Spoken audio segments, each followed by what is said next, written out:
Jewish Federation. I have many patients when I work as a chaplain that will ask me the question, why are they suffering? Why is this happening? And many people have difficulty, understandably so, talking about reward and punishment for obvious reasons. How can we explain the suffering of good people? And for each person, their explanation of their suffering and their illness will be different and unique to themselves. However, our tradition does have a tradition of schar ve'onesh, a reward and punishment. And how can we formulate this idea in a compelling way, especially in light of the suffering that people often have? This issue is introduced in our parsha, and in fact, the notion of reward and punishment is likened to another metaphor of illness and health. And I think that this metaphor is a very interesting metaphor for us to consider in these times. I'm talking about the story of Marah, a very strange story of the bitter waters. What's the story? The sea has just split, the people have gone through the sea, Pharaoh's troops have been destroyed, and now they're in the desert and are lacking water. And the only water they find is a spring of bitter waters. They cry to Moses, Moses, what should we do? We're going to die in the desert. God shows Moses a tree. Moses casts the tree or the wood into the water, and the water becomes sweet.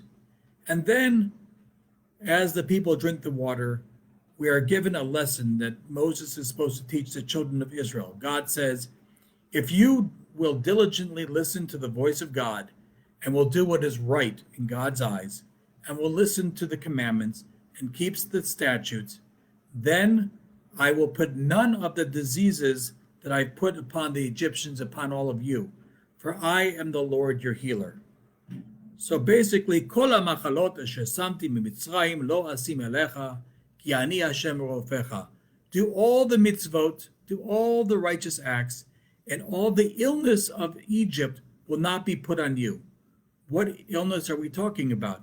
That's clear. The plagues, the Aseret Makot, the 10 plagues are here seen as illnesses. Now, what's the connection between Moses' act of throwing wood into the water, making it sweet, and the message that God gives to the Jewish people? Well, do we have another story of wood being thrown into water and changing the nature of water? Indeed, we do.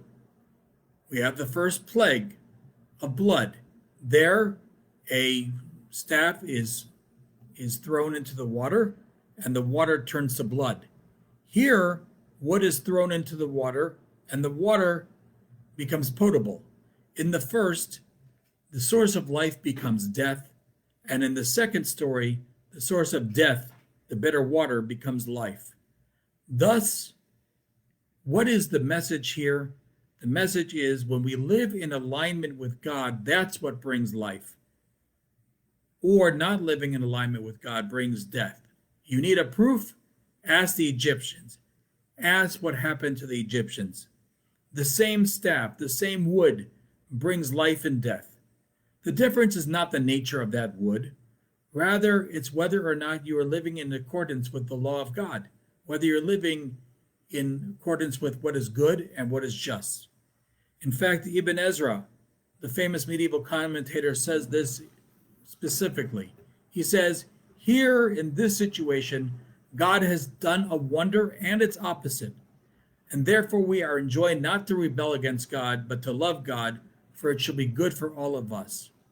And how is God a healer? It says, Ki ani Hashem rofecha, I am God your healer, which in modern Hebrew is also a doctor, because God is the source of life and death. The last address that Moses gives the Jewish people in the desert is the poem of Ha'azinu at the end of Deuteronomy, and there it says, see that I, even I, am he, and there is no God but me. I kill and make alive. I wound and I heal, and there's none other that can deliver out of my hand. So here we have an idea of a metaphor of God's justice in terms of health and illness. And what does this metaphor mean for us? Why would God talk about reward and punishment in terms of health and illness, an organic metaphor? So it's clear that we're not just talking about physical illness here, because there were many types of suffering that the Egyptians experienced, not just illness. But perhaps we should look at illness as dis-ease, the lack of stability and equilibrium. Just as illness compromises my equilibrium, injustice by its very nature compromises the equilibrium of a society. Again, we shouldn't look at the notion of goodness and justice not as only individuals, but rather as a collective phenomenon. We like to look at ourselves and our lives as autonomous people, but in reality, we share the fate of our society to a greater or lesser extent.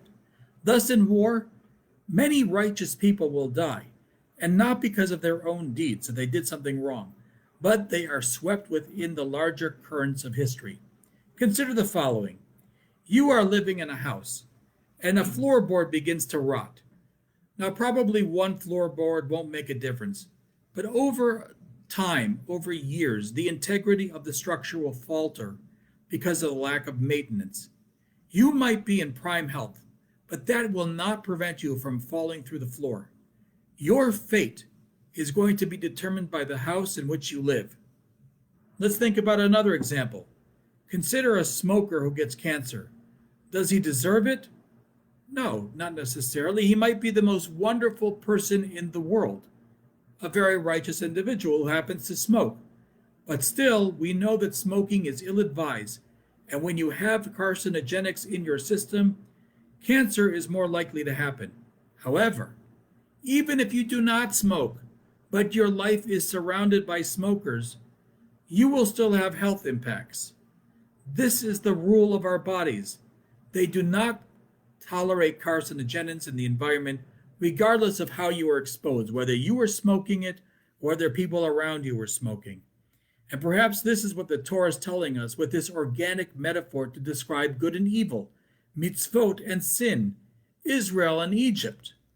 God created a physical universe with physical laws, but God also created a moral universe. There are ground rules in which we all live together. And when everyone begins to violate those ground rules, there's going to be disequilibrium. There's going to be dis-ease. There's a moral architecture, let's say, of this universe. Just like we talked about that house, we have a moral architecture in the universe. And when something is violated, one act will not really impact the integrity of the universe. But again and again and again will begin to compromise the moral architecture of our world, creating dis-ease. Just like smoking impacts me, not just me, but other people as well, injustice impacts the proper ordering of our society, bringing destruction. And so what is this idea of reward and punishment? Reward and punishment points to a universe that's sensitive to our moral actions, our religious actions. Our actions matter in this world. That's the root of the concept of reward and punishment. Our lives make a difference not only for ourselves, but for our collective fate. So Moshe's message is the following. Look at Egypt. Egypt was the most powerful country in the world and used their power immorally, inappropriately. It wasn't God that punished them per se, but as they were meant to live their life holy and moral as well, they violated that. And when they violated the social contract with God and one another, they brought about their own demise. Conversely, when we collectively live our lives in a higher sense of value and purpose, we are living in accordance with the moral architecture of the universe. We collectively bring healing and wholeness to the world.